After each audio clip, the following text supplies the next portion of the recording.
사랑하는 포항시민 여러분, 안녕하십니까? 오천읍 지역구 출신 국민의힘 임주희 의원입니다. 먼저 본 의원에게 5분 자유 발언의 기회를 주신 존경하는 백윤기 의장님과 김일만 부의장님 그리고 선배 동료 의원님들께 깊은 감사의 말씀을 드립니다.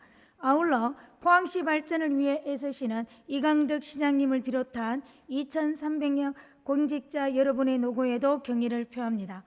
오늘 본 의원은 청렴한 계약 문화 정착을 위한 개선 방안 마련을 촉구하고자 이 자리에 섰습니다.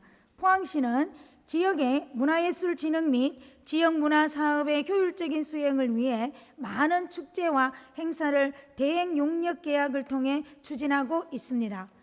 포항문화재단의 경우 2023년에 48억 상당의 예산으로 56건의 용역 계약을 하였는데, 이 중 고도의 전문성과 기술성을 요하는 경우에는 협상에 의한 계약으로 업체를 선정하고 있습니다.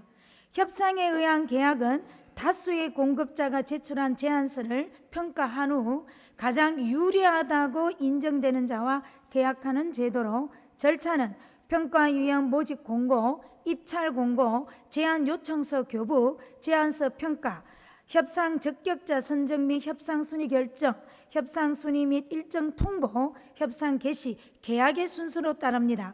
또한 제안서 평가위원 선정 절차를 살펴보면 모집 공고 시 모집 기간, 평가위원회 개최 예정일을 공시하여 평가위원이 접수되면 행정부서의 선별 기준으로 3배수 이상의 예비 평가위원을 선정하고 제안 참여 업체가 직접 예비 평가위원 중 7인 이상 10인 이내로 번호를 추첨하여 최종적으로 평가위원이 결정됩니다.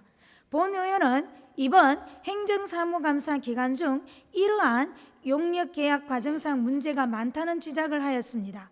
동시에 협상에 의한 계약 방식의 맹점을 악용한 일부의 움직임이 포항문화 발전의 걸림돌로 작용하고 있다는 언론 보도도 있었습니다. 다수의 신청된 평가위원 중 추첨을 통해 선정된 평가위원들 모든 과정이 공정하고 투명하게 진행되는 것 같지만 여기에 문제점이 숨어 있습니다. 바로 제안서 평가위원이 문제입니다.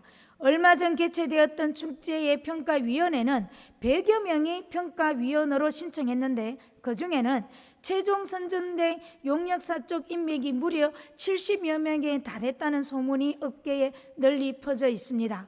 또 다른 축제의 경우도 접수된 평가위원회 60% 정도가 최종 선정된 용역사 관련된 인물들로 앞서 언급한 사례와 유사한 실정이었습니다.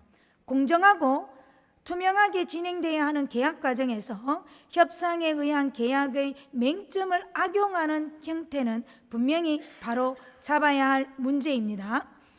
뒤쪽에 나와 있는 설명을 잠깐 내용을 좀 드리면 100개 이상의 업체 중에서 선정위원이 들어오면 담당 부서에서 21명 정도의 위원을 선정이 되면 각 대행업체가 들어와서 평가위원을 체크를 합니다. 그러면 그 체크된 그런 득표 수에 따라서 예비 평가위원이 구성이 됩니다. 그 중에서는 다득표를 받았는데도 선정위원이 되지 않는 경우도 있었습니다. 물론 확인을 해보니 연락이 되지 않았다, 통화가 되지 않은 경우도 있었고요. 또는 득표를 받지 않은 위원이 들어오는 경우도 있었습니다. 그 경우도 확인을 해보니 다른 참석자가 없어서 부득이하게 이렇게 들어왔습니다라는 의견도 확인은 했습니다.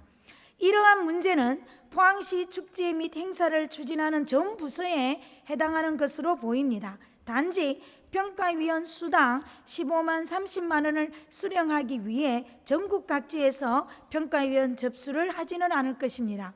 이런 상황이 어떤 의미를 내포하고 있는지 충분히 짐작할 수 있으며, 심지어 수십 개의 공고에 직업적으로 신청하는 경우도 있는 것으로 알고 있습니다. 따라서 본 의원은 공정하고 투명한 계약 문화를 위해서 첫째, 횟수 제한 등을 통해 특정 평가위원회 반복 참여를 막고, 둘째, 평가위원 숫자를 대폭 늘려서 소수의 부적격한 평가위원이 선정에 영향을 미치지 못하게 할 것과 평가위원이 채점할 때 채점 사유를 명확히 기재할 것을 세 가지 사항을 제안드립니다. 집행기관에서는 이러한 절차상의 문제점을 직시하여 공정하게 평가위원회가 운영될 수 있도록 대책 마련을 당부드립니다. 이상으로 본 의원의 5분 사회 발언을 마치도록 하겠습니다. 경청해 주셔서 감사합니다.